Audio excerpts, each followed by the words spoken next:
Ok, agradecer a brilhante exposição do professor Guto, agradecer a presença da professora Cláudia e dar boas-vindas aí à deputada Adriana Ventura. A deputada Adriana Miguel Ventura é do Novo de São Paulo. Ela é formada em administração pública, é mestre e doutora pela Fundação Getúlio Vargas, onde é professora há mais de 15 anos. E sua tese de doutorado foi sobre ética e integridade.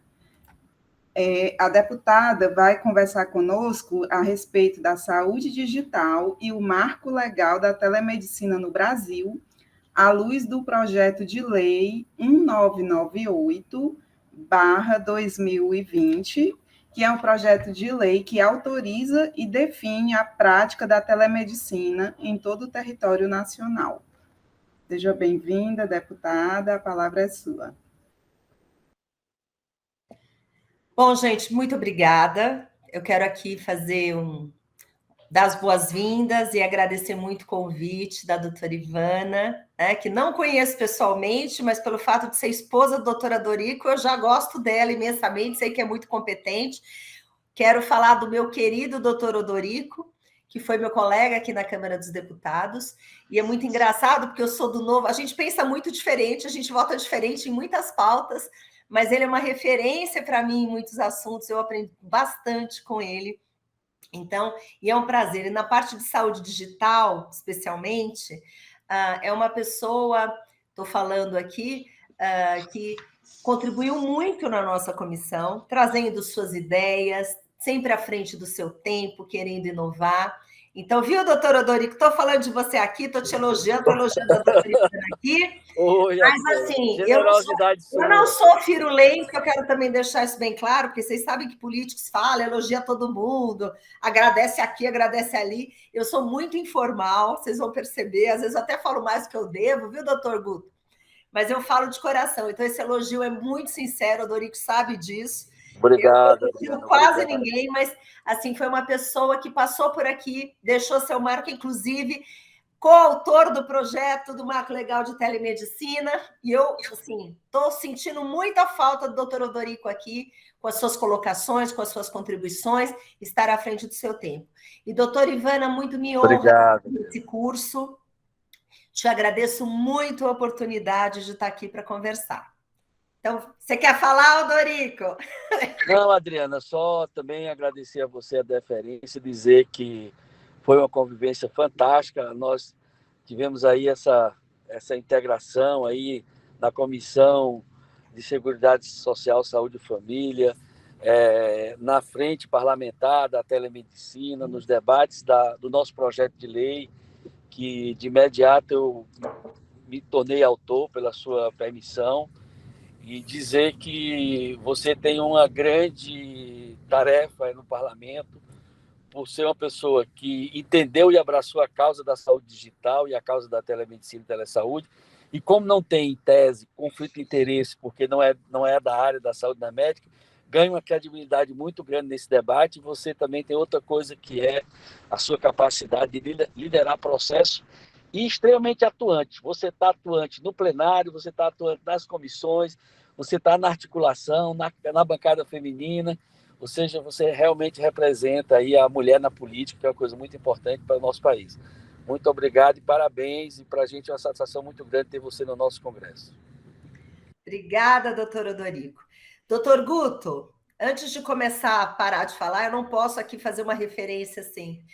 Eu, infelizmente, não consegui assistir a sua aula, porque eu entrei, você estava assim, você já estava falando, eu assisti os últimos 4 slides. Quero te dizer que vamos sim, eu vou entrar com requerimento para fazer a nossa audiência. O doutor Odorico vai mandar, vai organizar para mim, e vamos convidá-lo aqui para deixar tudo registrado nos anais da Câmara, tá bom?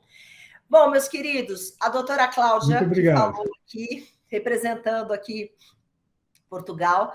Estou muito feliz que a doutora Cláudia está aqui, principalmente porque Portugal tem uma experiência com telemedicina, e cada país tem uma experiência, né? Então, ela, inclusive, estando em Portugal, é muito bom dar o relato, ver como funciona, e eu já percebi, eu sei que quem dá aula às 6 da tarde para um curso que começou às 2, sofre, porque todo mundo já está cansado, já viu um monte de slide. Eu sou professora, tá, gente? Eu tenho vida antes de ser deputada, eu estou no meu primeiro mandato.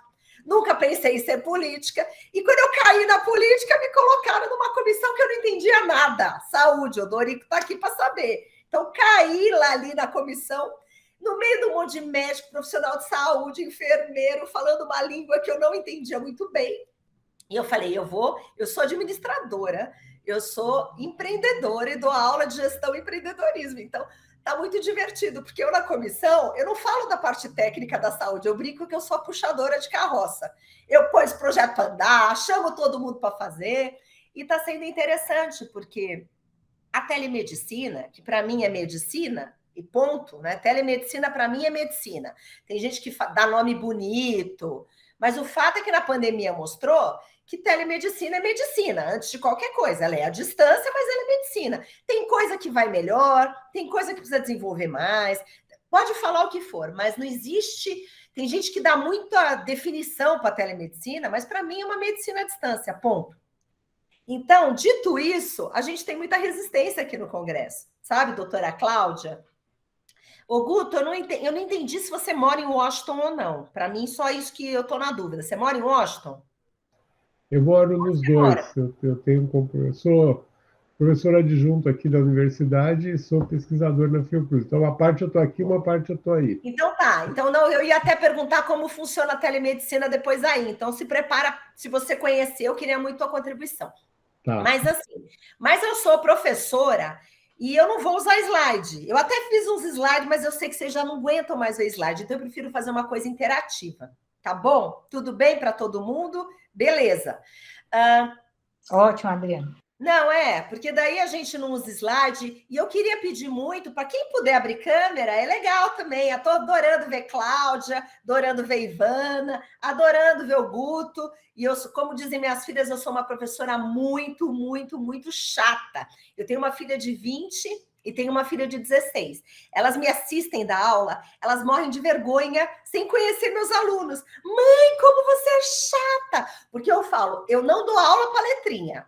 Eu quero olhar pessoas, a gente já está à distância, minimamente a gente tem que materializar. Então, eu sei que tem muita gente que está de pijama, trabalhando e tal, mas quem puder abrir a câmera, a gente agradece muito, e eu também, porque eu sou carente, eu preciso ir para terapia. Dito isto, vou contar, o meu objetivo aqui hoje é contar para vocês como está o projeto da telemedicina aqui. Então, para quem não sabe, até contextualizando, eu já disse que telemedicina é medicina. Existe desde que, sei lá, desde o século passado, da minha opinião, desde que inventaram o telefone, porque a partir do momento que uma mãe, as nossas avós, bisavós, ligavam para médico para saber isso, para mim isso já é telemedicina. Então, agora, falando sobre diretriz de telesaúde, telemedicina, principalmente quando a gente pensa no SUS, porque existe uma política de telesaúde do Ministério da Saúde aqui do Brasil.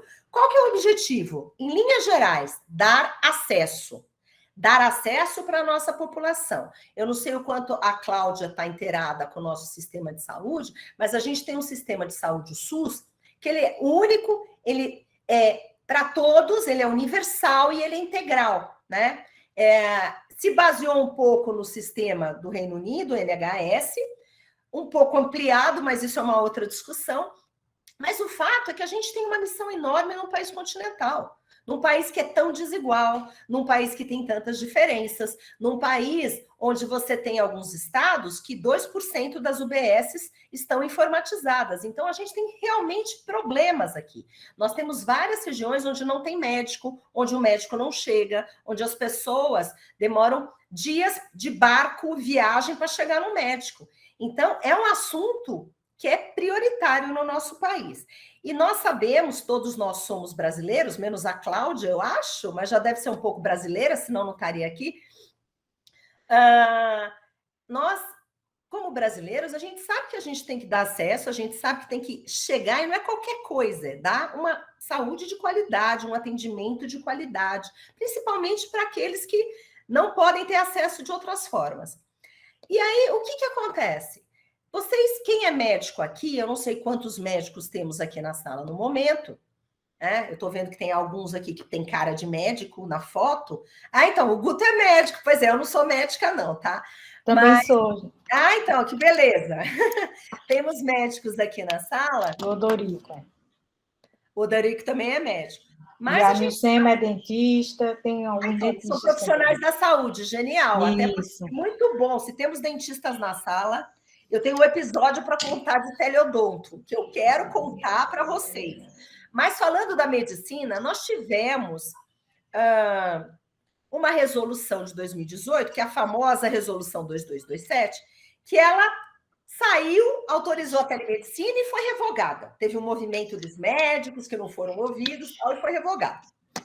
Isso é público notório. Então, o que eu queria contar? A primeira vez que eu entrei no plenário da Câmara, na primeira semana, eu vi um grupo de médicos que eu não conhecia direito, era o doutor Luizinho, a doutora Soraya Manato, o doutor Irã, o Dorico conhece todos.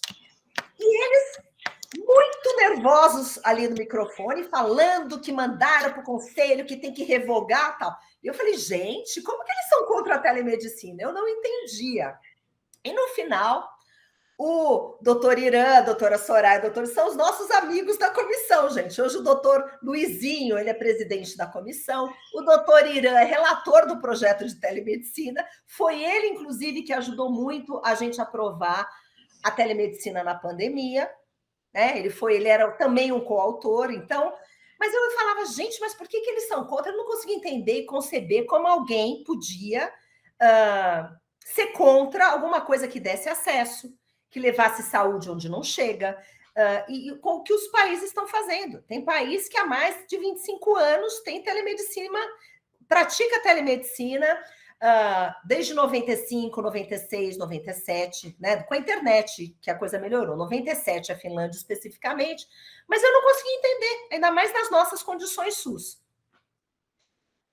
E o que eu fiz? Protocolei um projeto de telemedicina logo que estourou a pandemia. Eu tive a honra de ir para a Comissão da Saúde, a honra de conhecer os meus colegas que eram contrários à telemedicina e fizeram a revogação da 2227.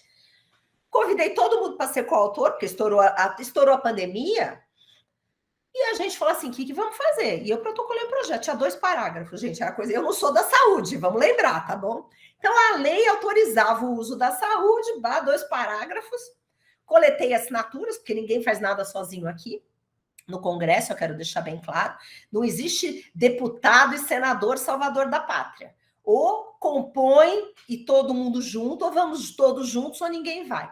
E o que aconteceu é que o projeto aprovou assim, porque estourou a pandemia, e todos estavam ali, e aí foi muito bom.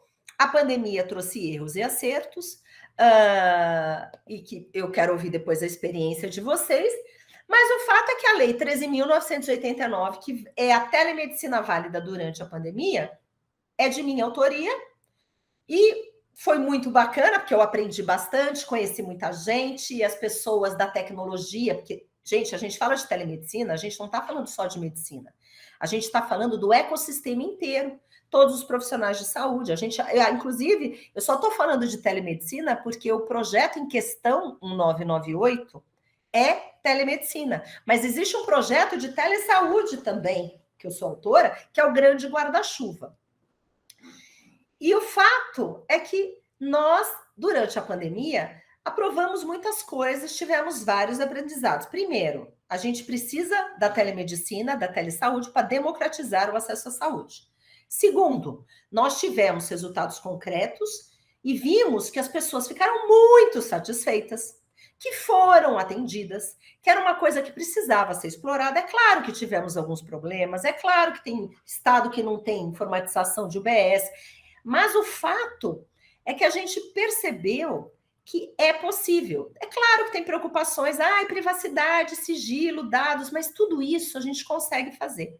E o TeleSUS, que funcionou durante 3 meses aqui, foi uma iniciativa do Ministério da Saúde, depois eles tiveram alguns problemas, mas o TeleSUS, em 3 meses, eles fizeram mais de 70 milhões de atendimentos. 70 milhões. Então, pensa naquela fase que ninguém queria sair de casa, estava todo mundo morrendo de medo.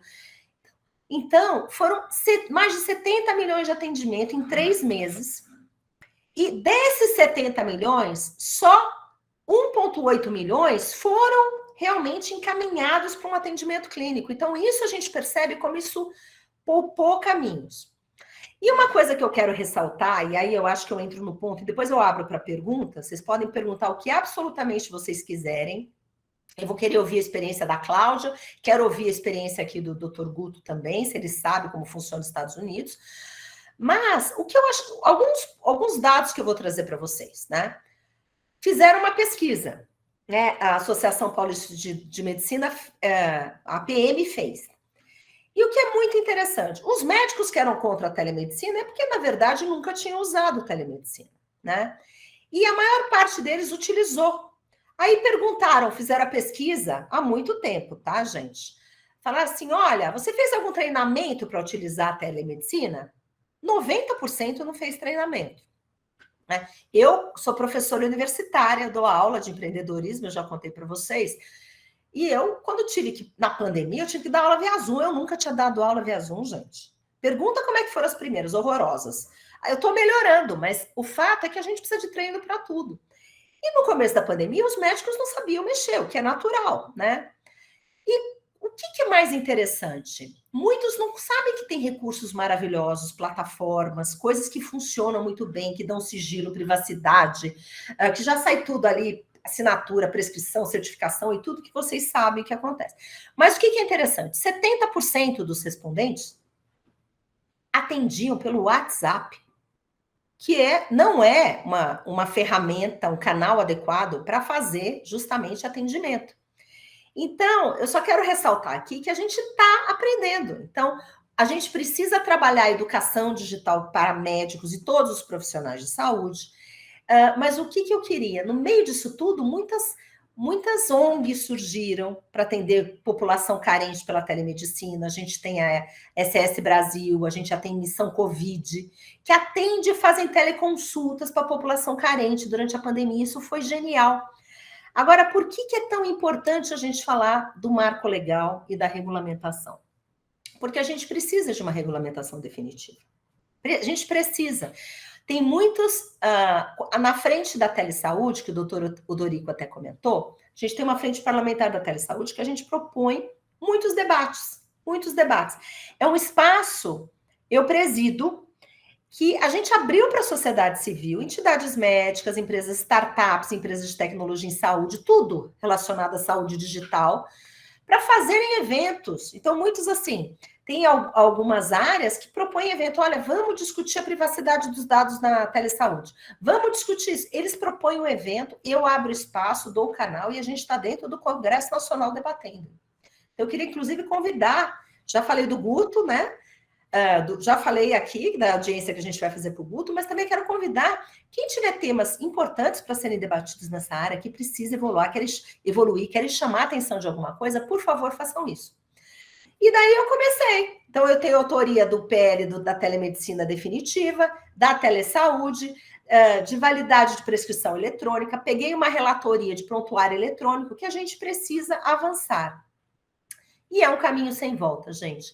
A gente precisa resolver este assunto. O PL 1998, ele estamos coletando assinaturas para ir para plenário.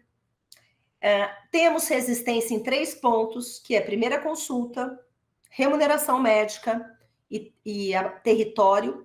Tem resistência, tem pessoas que discordam, que eles batem que a primeira consulta tem que ser presencial. Eu sou radicalmente contra, eu acho isso um absurdo, porque se a gente vê o modelo inglês, no Reino Unido, lá nós temos virtual first. A primeira consulta é remota.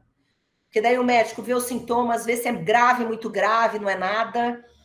Se achar que tem que ser presencial, ele chama. E ele já pede os exames. Porque, assim, existe uma necessidade de caminharmos com isso. Na pandemia, tem os dados da Saúde Digital Brasil que falam que entre 2020 e 2021 tivemos mais de 7,5 milhões de atendimentos por mais de 52 mil médicos. E 87% são as primeiras consultas. Como é que vai proibir primeira consulta? Eu não consigo entender isso. Na minha cabeça, isso é reserva de mercado, é um absurdo. Ah, mas tem médico que não gosta. Eu vou no otorrino que ela se recusa a fazer consulta remota, né? E eu adoro consulta remota. E o engraçado disso é que ela fala para mim, Adriana, se você estiver passando mal, me liga, eu te dou um remedinho, eu vejo, te dou uma orientação. Mas eu gosto de enfiar coisas, quero ver. Bom, enfim, ela se recusa a fazer. Mas proibir teleconsulta, eu acho que não é bom para o país. Não é bom para o acesso aos que mais precisam. E o fato é que nesse levantamento e nessa pesquisa, 85% teve índice de resolutividade de 85% na primeira consulta. Então, a gente sabe que na pandemia, a telemedicina ajudou a salvar vidas. A satisfação está acima de 80%. E como estamos hoje? Coletando assinatura de urgência, há uma resistência do relator do CFM, de alguns médicos, que eles querem chancelar que primeira consulta tem que ser presencial. Fizeram uma pesquisa no Conselho Federal de Medicina, não sei se alguns aqui participaram, né? Eu converso bastante com o Dr. Donizete, que é o vice-presidente do CFM, e eles tiveram quase 3 mil médicos responderam, e quase 60% deixou claro que a consulta médica, a primeira consulta não precisa ser presencial. Então, os médicos bons estão se posicionando.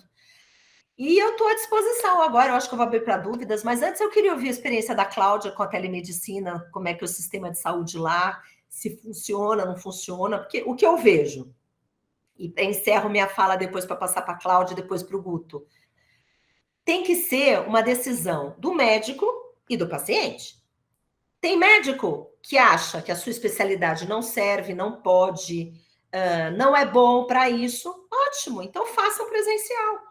Tem que ser uma decisão do paciente, não pode ser nada forçado. Tem paciente que não gosta de ir no médico, tem aquelas pessoas que tomam banho, pintam, cortam o cabelo, se arrumam toda para ir no médico, né? Minha avó era assim, ia no médico, era parecia dia de festa. Ela gostava, ela se arrumava, minha avó era portuguesa, viu, Cláudia? E aí, assim, minha família é portuguesa do lado materno. E o fato é que ela se arrumava, ela se pintava, e tal, e voou ao médico. Eu fico pensando, se minha avó estivesse viva hoje, mas jamais ela iria querer fazer uma teleconsulta. E eu vejo pessoas que falam, eu não gosto. Mas, assim, a questão é dar a liberdade de escolha, dar a alternativa. O que a gente não pode é matar a alternativa. E deixar o médico escolher e deixar o paciente escolher.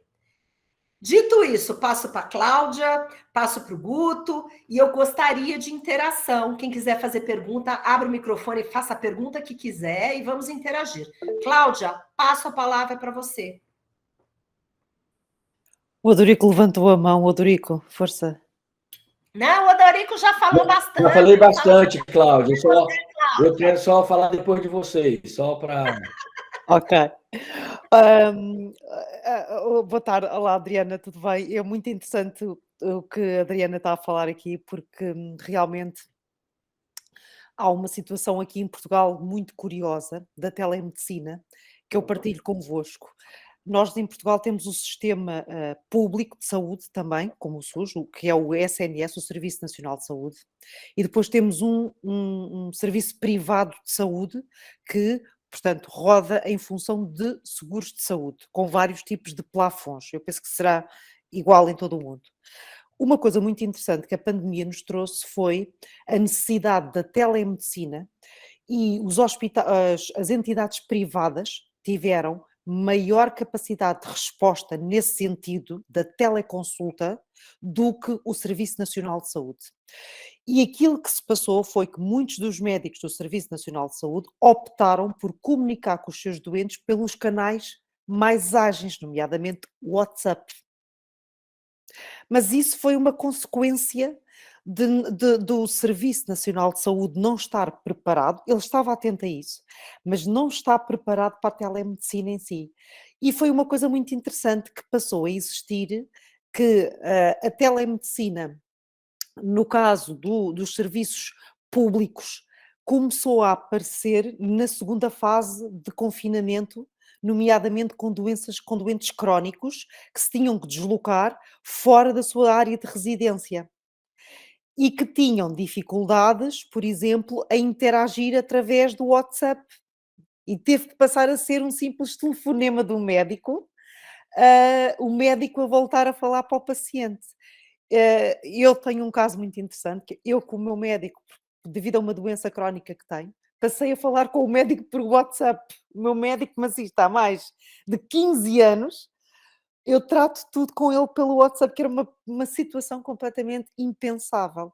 Mas eu ponho na posição de muitos de pacientes que têm outras faixas etárias diferentes, do ponto de vista da literacia digital, que é muito fundamental também neste caso, ter uma confiança e saber lidar com as tecnologias, como é que isso entra depois nos mecanismos deles. Obviamente que eles não têm confiança, é normal. E, portanto, sentem-se muito mais confortáveis em deslocar-se ao hospital e falar com o médico, nem que tenham que passar lá um dia. Por outro lado, temos os hospitais privados. Os hospitais privados teve um cenário muito interessante. Eles passaram a fazer aquilo que se chama uma telemedicina com videochamada.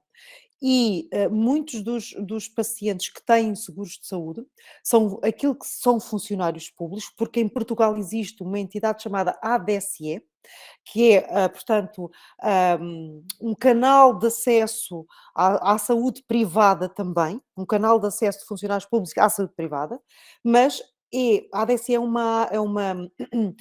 o espectro dos funcionários públicos que têm acesso está muito envelhecido, não tem literacia digital suficiente para lidar com as novas tecnologias.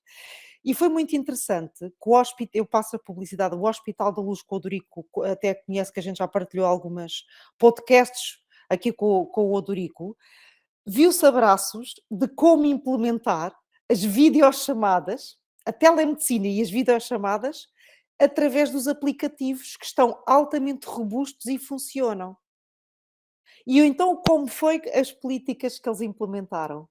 Eles chamaram portanto, os filhos, digamos assim, desses pacientes mais idosos, que estão habituados, portanto, a ir se dirigir ao hospital para falar com o seu médico, e tentaram envolver, portanto, os cuidadores desses pacientes, de forma a agilizar o processo com a tecnologia.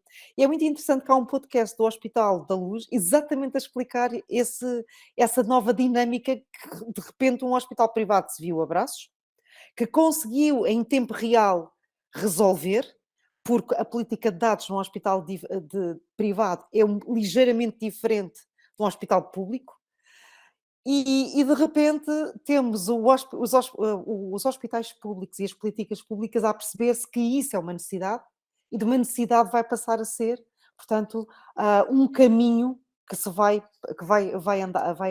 avançar. Excelente, Cláudia. Mas, assim, o que você falou, eu acho que bate, inclusive, com coisas que acontecem aqui também. Falta de educação digital, eles não sabem lidar. Aqui nós temos, e também falta de infraestrutura. Os médicos resistem porque não... E assim, eu não estou culpando o médico, não, até porque, como eu disse, eu apanhei pra caramba como professora para utilizar a ferramenta, é uma questão de aprender. Então, mas assim, vocês já têm isso, ninguém aí discute se primeira consulta pode ser ou não virtual, esse tipo de discussão. Não, já não há essa discussão, não. Eu fico chateada que a gente devia estar discutindo outras coisas, a gente fica falando de primeira consulta. Não há discussão. Inclusive nos hospitais centrais, aqui nos hospitais públicos centrais, nos maiores, onde são hospitais especializados que tratam determinadas doenças, nomeadamente de pacientes fora da região, que moram fora da região central, a telemedicina é já um passo claro e já se está a passar. Temos o caso do Hospital Santa Maria, são hospitais centrais muito grandes, que tratam pacientes que moram a mais de 200 e 300 quilómetros e já estão a fazer cuidados através da telemedicina. Alguns, não digo cuidados, mas pelo menos a monitorização. E, inclusive, Deixem-me partilhar isto também, que é interessante. O próprio acesso à medicação hospitalar, já recebemos a medicação em casa, que era uma coisa que na pandemia, antes da pandemia, nem sequer existia. Portanto, a pandemia foi excelente nesse sentido, como o professor Guto disse, e com razão, atrasou umas coisas, mas por outro lado acelerou outros processos que era inevitável e claro para toda a gente que fazia sentido ser dessa forma. Guilherme levantou aí a mão, Guilherme Câmara. Vai lá, Guilherme. Depois o Odorico fala, que o Odorico quer falar. E, Odorico, aproveita, coloca na tua fala a nossa visita para Cristalina, que a gente conheceu aquela UBS, por favor. Eu vou deixar você falar sobre ela. Vai lá, Guilherme. Você está mudo. Pronto, melhorou? Estão me ouvindo? Sim. Eu sou médico, eu sou aqui de Minas, né? E eu acho que, assim, a gente hoje está discutindo telemedicina porque houve uma Covid, né? Senão a gente estaria anos ainda luz, né? E eu queria falar, assim, de tecnologias, né? Porque, telemedicina, mas a gente tem outras tecnologias, tipo plataformas conversacionais, assistentes digitais, chatbots, né? Interação por texto, voz, imagem. Então, assim, tecnologia a gente tem muita, né? Mas aí eu queria colocar a questão para, né, para todos, e para você, Adriana, que é legisladora, né, que a gente vê em relação a essa questão da tecnologia, igual a gente vê, vamos dar o exemplo do Uber, né? Tem tecnologia para legislação que explica o que regulamenta o Uber, né? E ele veio e fez uma disrupção de táxi, da forma que a gente se desloca, né? E eu penso, como que a saúde enfrenta essa situação? Porque se existem tecnologias que vão ser disruptivas, como que elas vão lidar, então, com o que é o comum, né? Aqui em Minas, eu sei que agora, recente, a nossa discussão aqui foi sobre o Uber de ônibus, né? Que aí tem lá na Assembleia Estadual uma discussão que você tem que regular ali o transporte passageiro, então aí vem toda a polêmica da regulação de uma tecnologia que é aprovada por quem usa, por quem está aplicando, né? Então, como é que você vê isso na saúde, né, digital, né? Como que nós vamos lidar com esse elemento de disruptivo de novas tecnologias? Eu vou, assim, em linhas gerais, eu vou falar, eu vou ser muito direta aqui, tá bom? Infelizmente, Guilherme, falando bem de uma maneira direta, até porque você citou, né, a questão do Uber e tal, tem coisa que, na minha opinião, não precisa de lei. E eu comecei essa fala falando que telemedicina existe há milênios, desde que tem telefone, desde a época dos nossos avós bizarros. Isso já era feito e continua sendo feito e tudo mais.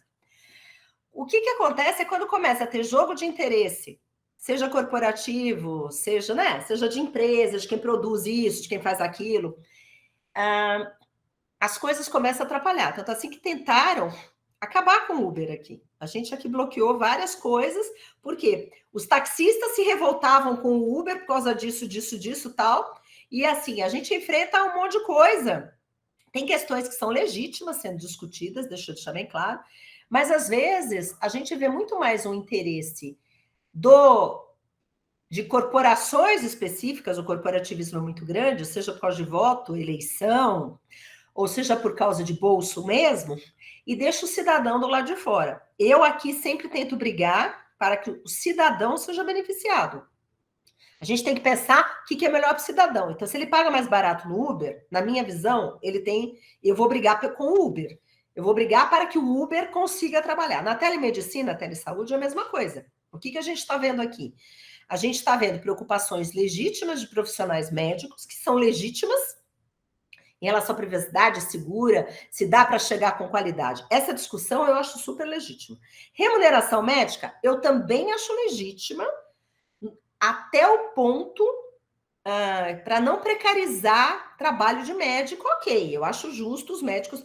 Agora, deixar de aprovar uma lei de telemedicina ou criar um monte de regrinha, não pensando no paciente que está no centro, mas pensando no profissional médico, pensando na instituição, seja hospital, seja empresa de tecnologia, seja quem vai ganhar dinheiro com isso, eu acho que a gente vai para um péssimo caminho, Guilherme. Então, eu sempre vou brigar para o cidadão, para chegar na ponta, para atender quem precisa, e é isso. Então, mas aqui, a gente, no Congresso, tem interesses diversos e cada deputado representa um interesse. Então, a grande negociação é essa. O que eu espero é que nessa discussão o cidadão brasileiro ganhe e seja colocado no centro da discussão. E falando aqui do Dorico, até porque eu vou passar a palavra para ele, eu vi muito o Dorico pensando no cidadão. Eu acho que é por isso que eu gostei tanto dele, viu? Com todo respeito, viu, doutora Ivana? Sim, é por isso que eu gostei tanto dele, porque ele não está lá preocupado em defender o sindicato tal, porque é o que a gente vê. A gente fala, tem que colocar o que é bom para o cidadão brasileiro, o que é bom para dar acesso no SUS, o que é bom para dar qualidade. É isso, mas infelizmente não é assim que acontece. Pronto, Dorico, joguei a bomba no teu colo, te vira, nego.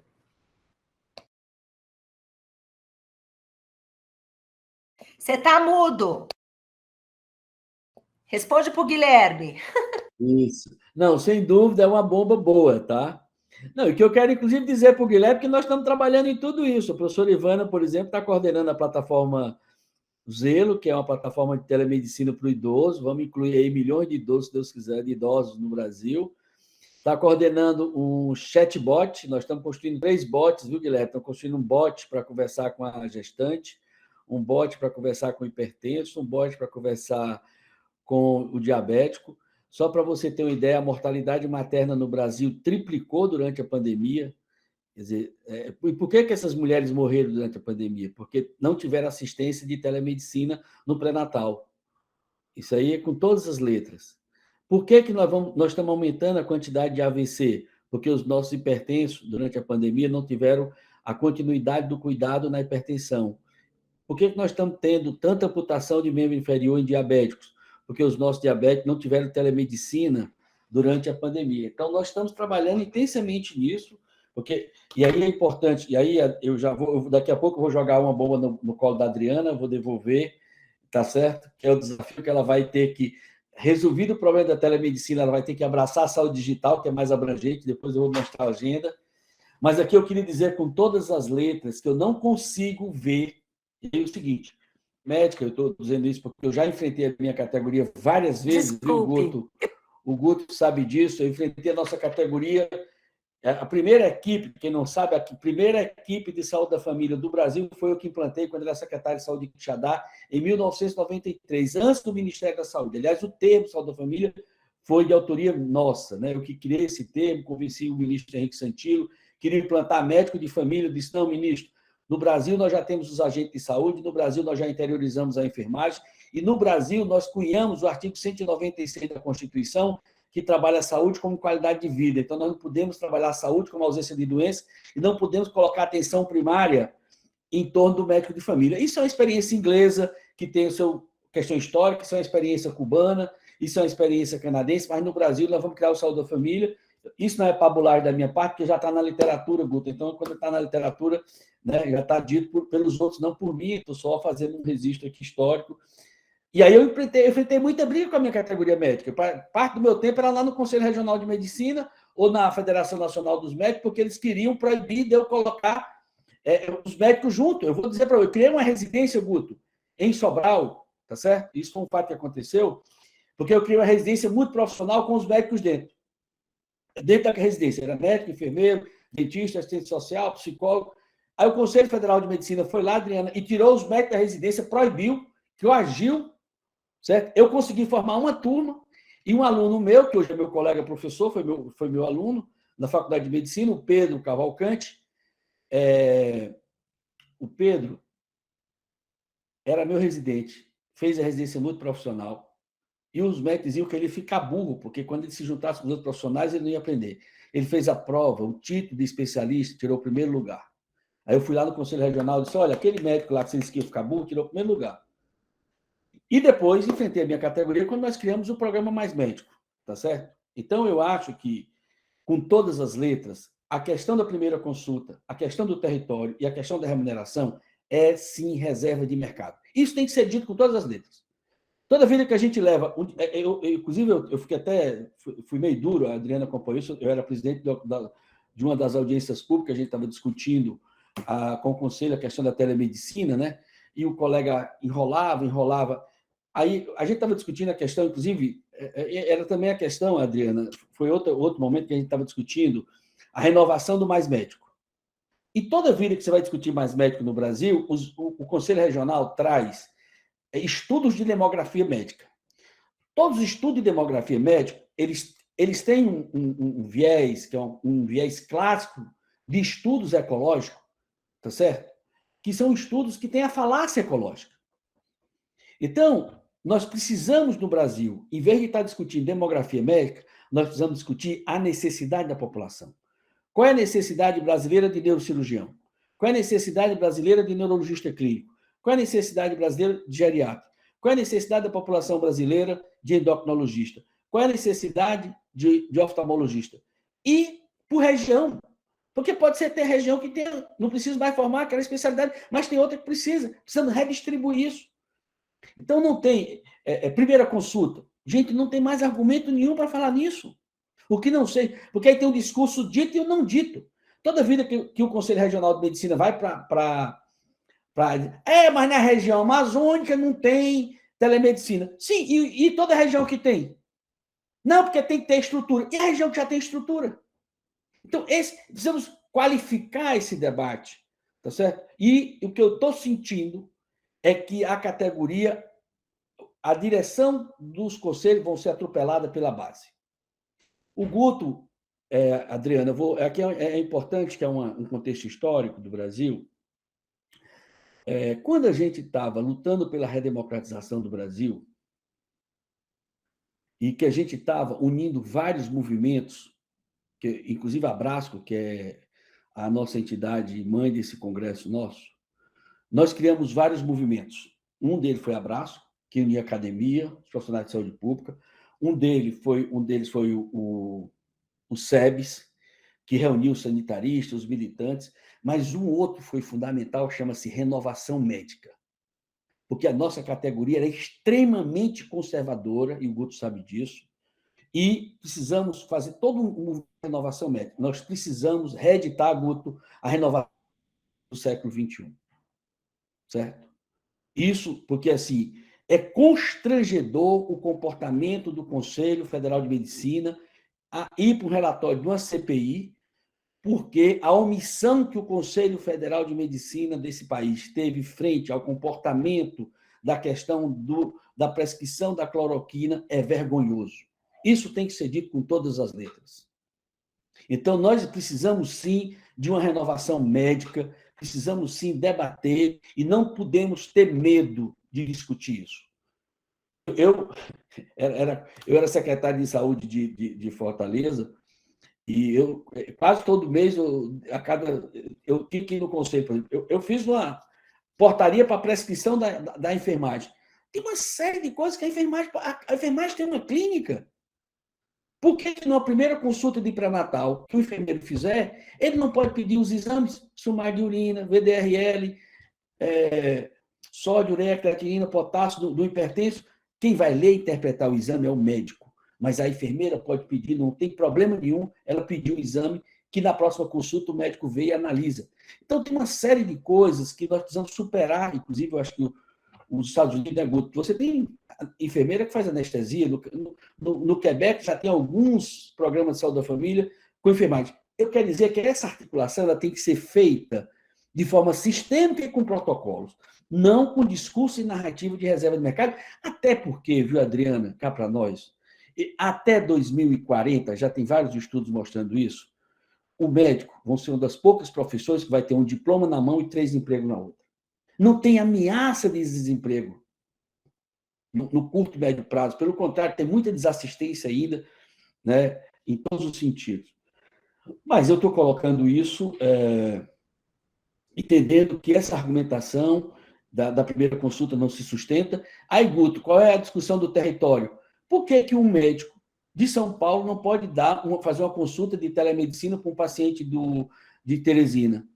E vice-versa. Pode ser que em Teresina tenha um neurocirurgião, que o cara é fantástico, uma pessoa de São Paulo, que é um parecer dele. Qual é o problema? Você não pode dizer, não, a consulta de telemedicina de São Paulo só pode ser restrita no território de São Paulo. Mas, Dorico, até para contribuir, eu quero ouvir o Guto, eu quero passar para ele, porque já está daqui a pouco na hora da gente encerrar. Rapidamente, só quero colocar a Cristalina, eu acho que foi Isso. fantástico. A gente visitou, Guto, uma unidade em Goiás, que é uma articulação envolvendo o Ministério da Saúde, o Ministério do Exército, Ciência e Tecnologia. Lá você tem o eletrocardiograma feito remotamente, a consulta do oftalmologista feita remotamente, a consulta da dermatologia é feita remotamente, a consulta, os exames, inclusive, feitos em praticamente 10, 15 minutos, você recebe os exames feitos por uma startup, inclusive, que está sendo parceira nossa, viu, Adriana? Estou aqui em Curitiba. Ai, que legal! A gente está construindo algumas parcerias com a HighLab também, tá? E por aí vai. Então, essas experiências, inclusive, a saúde digital, gente, a saúde, é isso que a Adriana falou, eu quero reforçar, tá? Inclusão. Agora, Adriana, eu queria colocar para você um dever de casa, que eu considero importante. Primeiro, nós estamos muito atrasados em inovação, tecnologia. O Guto sabe disso. O Brasil é o 72º lugar no ranking de inovação no mundo. Estamos atrás da Costa Rica, estamos atrás do México, estamos atrás da Croácia, estamos atrás do Vietnã, certo? Todo o leste europeu, os nórdicos, a Europa nem se fala. E esse gap do desenvolvimento na saúde digital vai ser muito grande. E a resposta dessa questão da inovação não é pelo Estado, tá certo? Como assim não foi a resposta não é o Estado que vai resolver o problema da biotecnologia, nem o Estado que vai fazer a vacina. Você pode até ter instituições do Estado que façam, mas na saúde digital, com a velocidade que tem que ser incrementada a tecnologia, nós temos que lançar mão do marco legal da ciência e tecnologia. Nós temos que lançar mão do marco legal que mexeu no artigo 200, inciso 5º da Constituição, que coloca que é para o SUS o papel de estimular e incentivar a ciência, tecnologia e inovação. A inovação tem que vir para a agenda, e a saúde digital é inovação na veia. Então, e aí eu acho que é fundamental o seu papel, assim que você aprovar esse negócio, ou no paralelo, que você, como mulher muito simultânea também, trabalha muitas coisas ao mesmo tempo, chamar o Ministério da Ciência e Tecnologia, chamar o Ministério da Educação, que é um absurdo que a CAPES está sem a PCN há 2 anos, é uma vergonha, né? Nós mesmo estamos com a PCN pronta da Fiocruz, Universidade Federal do Ceará e o UFC, para um curso profissional, mestrado e doutorado em saúde digital, e está há 2 anos, porque a CAPES não há para novas propostas de APCN. Nós precisamos mexer na grade curricular das escolas. Um estudante de medicina, meu aluno que está na medicina, entrando agora na Universidade Federal do Ceará, ele vai fazer 6 anos de medicina, não vai ter uma aula sobre saúde digital. Se não for eu que arrume lá e boto umas gambiarras dentro da grade, pelo menos saber que existe saúde digital.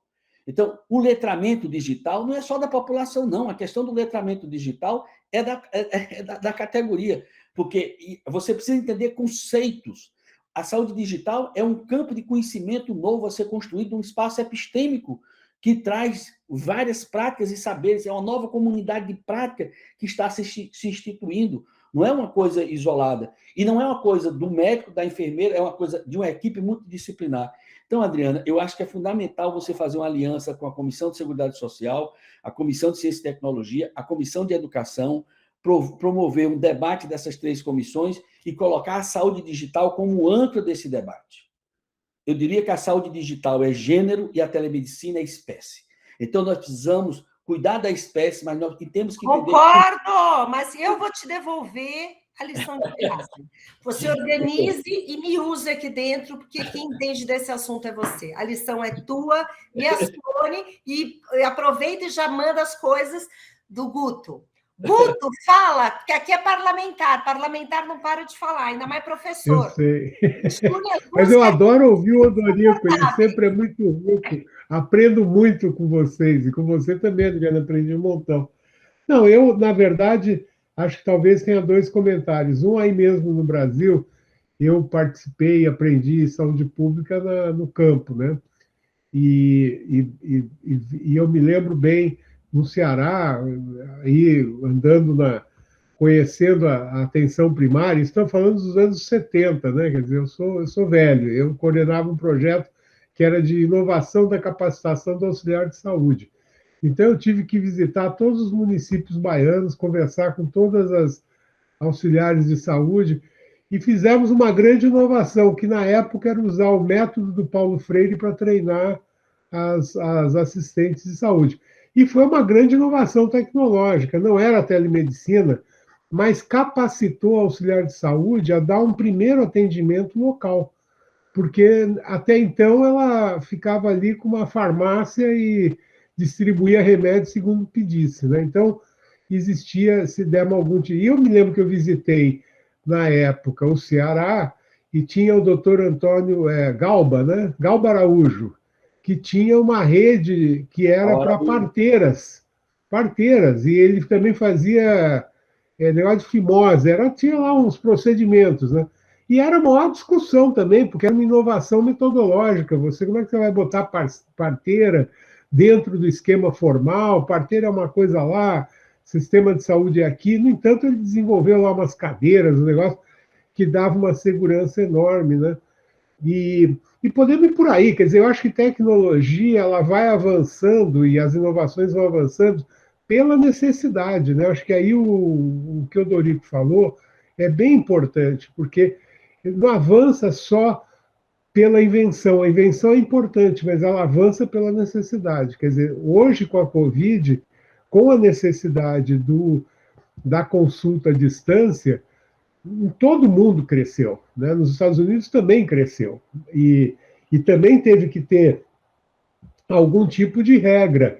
Agora, as regras, pelo menos na área médica, se você tem uma liderança, eu estou totalmente de acordo com o Dorico, precisamos de uma renovação médica urgente para ter uma mentalidade mais moderna na nossa categoria, mas se você tem uma mentalidade, eu não diria nem que precisa ser muito avançada, razoável, né, que não entre em determinadas coisas complicadas, você não precisa ter regras duras, você pode ter regras blandas, você pode ter consensos, você pode ter orientações técnicas. Eu participo de um monte de atividade da Academia de Medicina e tal, e saem um monte de relatórios que são usados pelos médicos como referência. O cara usa aquilo como referência dele, né? Não enfim, é muito usado, não acho que tenha uma regra nem de local, nem de... Eu não sei, porque aqui as regras de localização são complexas, né? Porque tem uma questão associada a local de trabalho, está associado ao imposto, está associado às leis, e cada estado é diferente do outro, então eu não posso te falar sobre isso. Isso eu não tenho informação. É capaz que exista algum tipo de adaptação, mas deve existir uma forma de superar isso também, eu tenho quase certeza, né? Agora, um exemplo concreto de telemedicina, Dorico, é o hospital lá de Pernambuco, que opera com o St. Jude, faz cirurgia cerebral à distância. E isso, eu me lembro, faz mais de 20 anos isso, né? Não é uma coisa nova. O St. Jude opera no mundo inteiro. Então, ele supera, lógico, são coisas complexas, é um outro tipo de... Estamos falando de outro tipo de telemedicina. Eu visitei aquele centro, eu fui também, é importante, porque também foi uma inovação tecnológica, eu fui coordenador, eu sou toxicólogo de formação médica, né? Eu fui coordenador do Centro Antiveneno da Bahia. E nós tínhamos, na época, um radinho, né? Era um radinho que falava com as regionais de saúde. Então, tinha mordida de cobra, o cara ligava o radinho e a gente saía correndo com o soro, botava no primeiro ônibus e mandava. Porque não tinha soro para distribuir para tudo quanto era lugar. Salvamos muita vida, sim.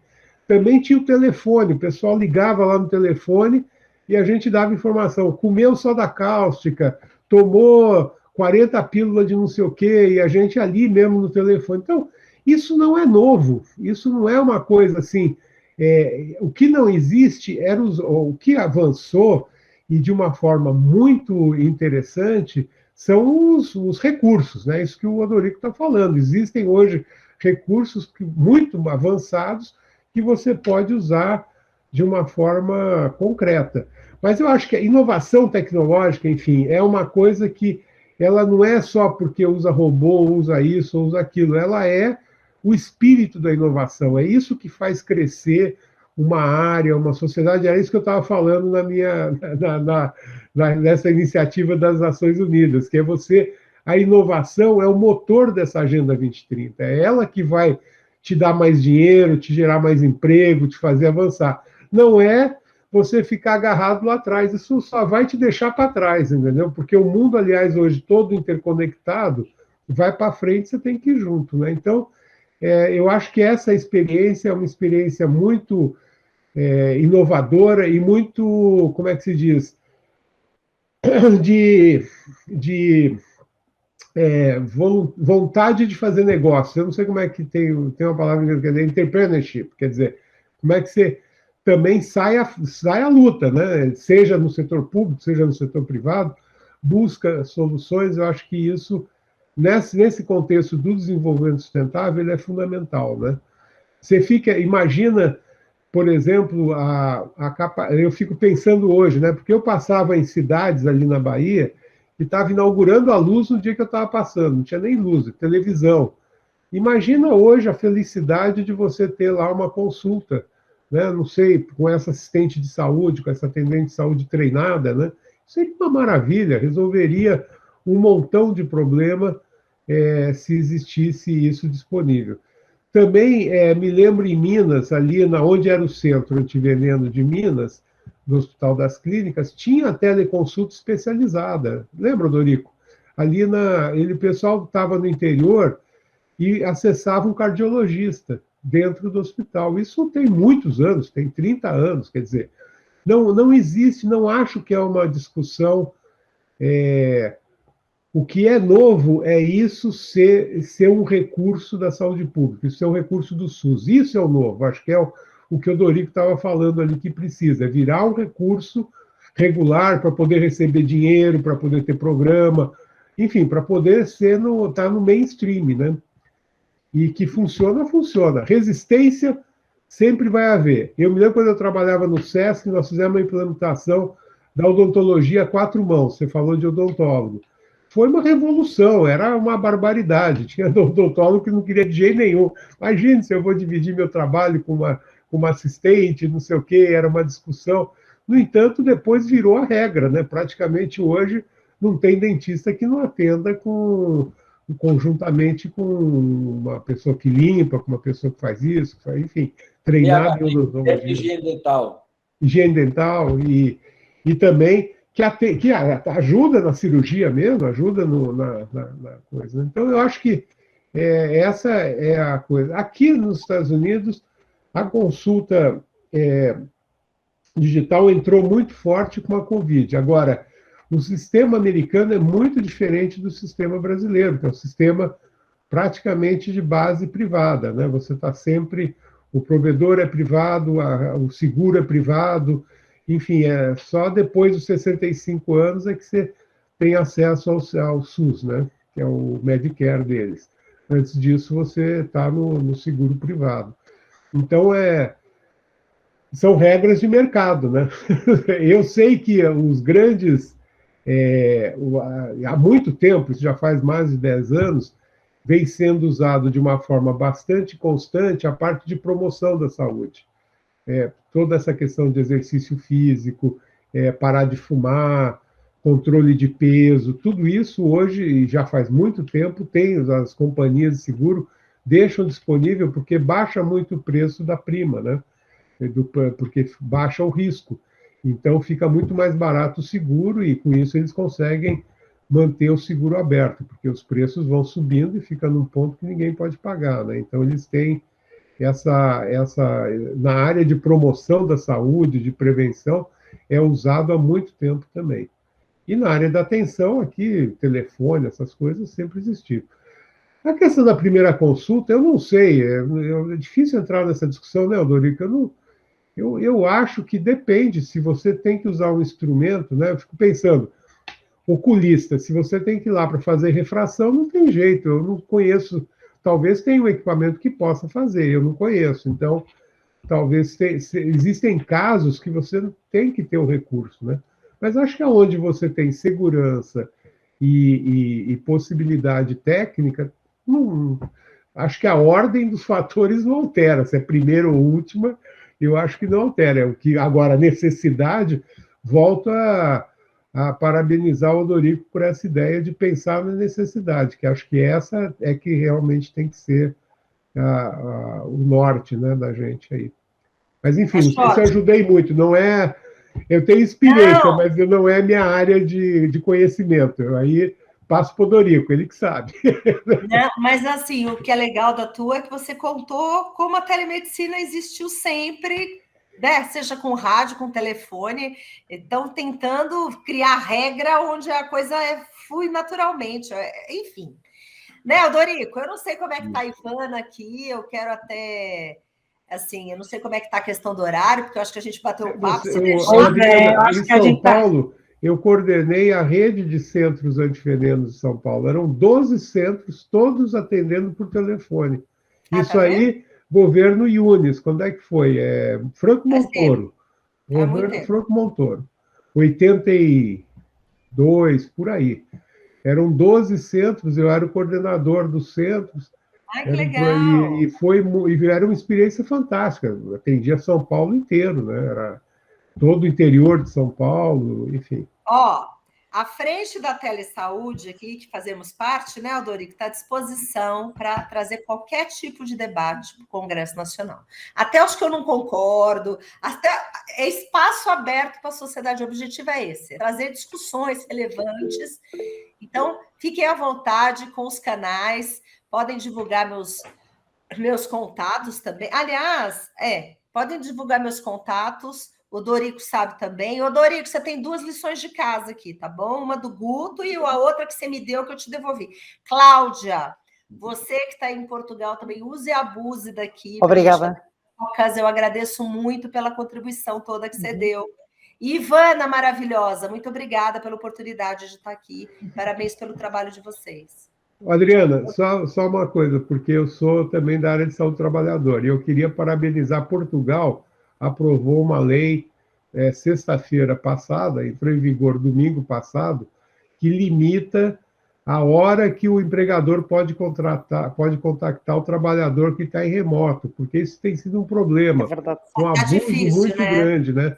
E também o empregador tem que pagar parte da conta de luz e da internet, que acho que também isso é eu queria elogiar Portugal, e acho que uma lei dessa é necessária também no Brasil, e deve ter muito trabalhador aí, trabalhando 14 horas, ganhando por 8, viu? Conseguiu-se fazer essa lei e aprovar essa lei no Parlamento. Foi uma luta mesmo, mas conseguiu-se. Gente, eu queria agradecer imensamente à deputada Adriana Ventura, ao doutor Guto, a Cláudia, o Guilherme, o Odorico, a Sheila, que está aí, né, braço direito aí da organização desse curso, direito e esquerdo.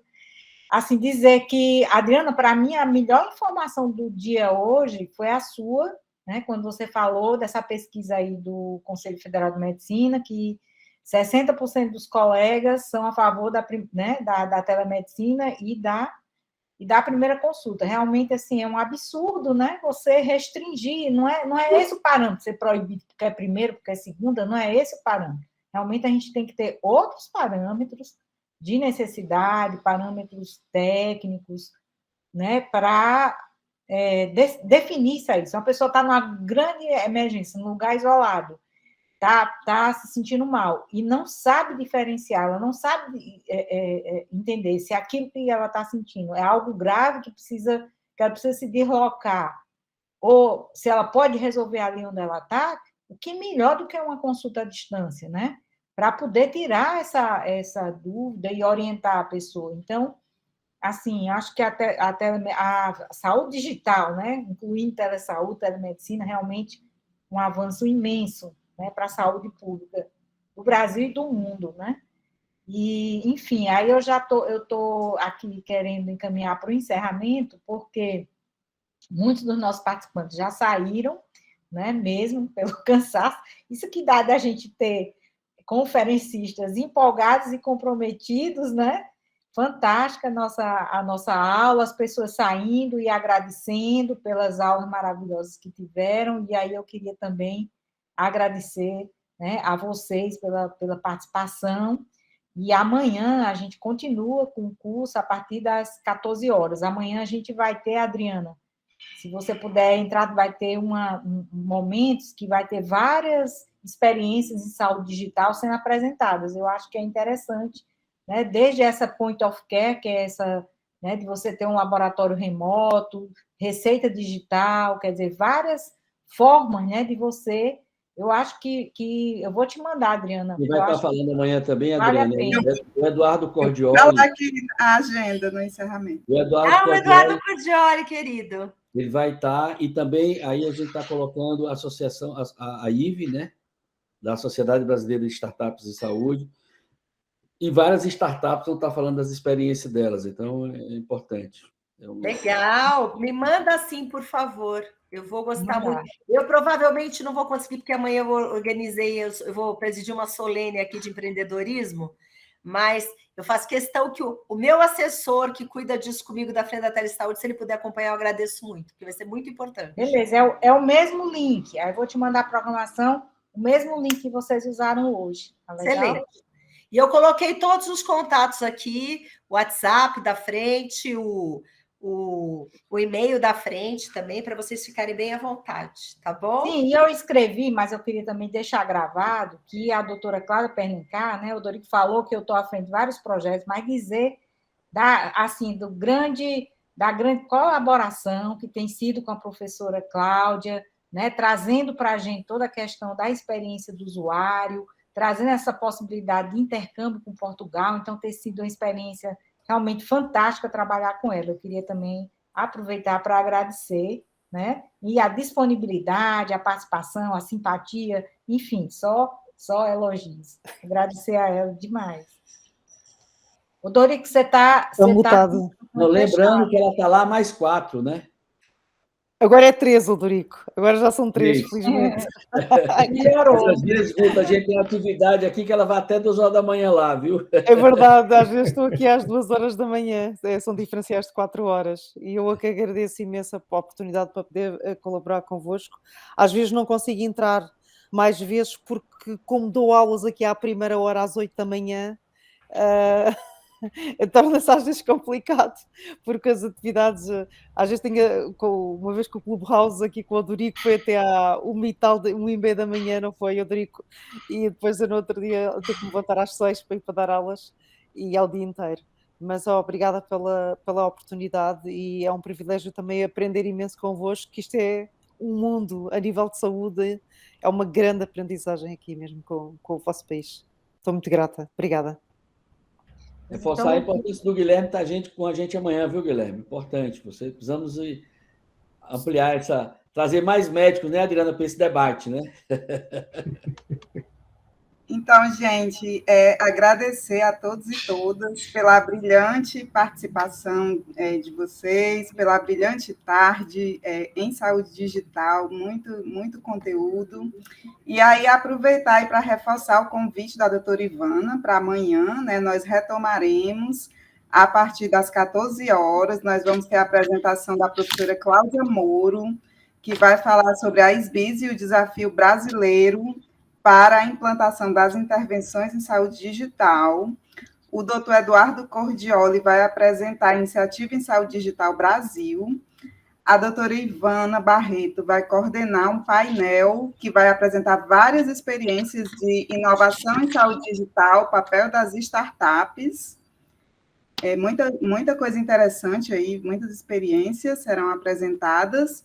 E, ao final, nós teremos uma mesa redonda que vai discutir a construção de uma agenda Abrasco para a saúde digital, com a participação da presidente da Abrasco, Rosana Campos, do vice-presidente de inovação da Fiocruz, Marco Krieger, do professor Dorico Monteiro, do professor Marcelo Fornazin, e a mesa vai ser coordenada pelo doutor Pedro Barbosa, que é diretor do Instituto de Biologia Molecular do Paraná, da Fiocruz Paraná. Então, assim, a programação continua imperdível. E acrescentar também nessa mesa, viu, Sheila, a Sociedade Brasileira de Informática e Saúde vai participar também. Isso. Também teremos aí o presidente da SBIS. Então, amanhã teremos também uma nova tarde intensa aí de discussões sobre saúde digital, estão todos e todos convidados. Esse material está sendo gravado. Ao final do congresso, nós disponibilizaremos no portal Saúde Digital e nos encontraremos amanhã. Obrigada. Grande abraço, gente. Palmas aí para... Obrigado, abraço. Adriana, Obrigada. Guilherme, todos que participaram. Tchau, gente. Obrigado, Obrigada. Adriana, Tchau, Cláudia. Tchau, Dorico. Tchau.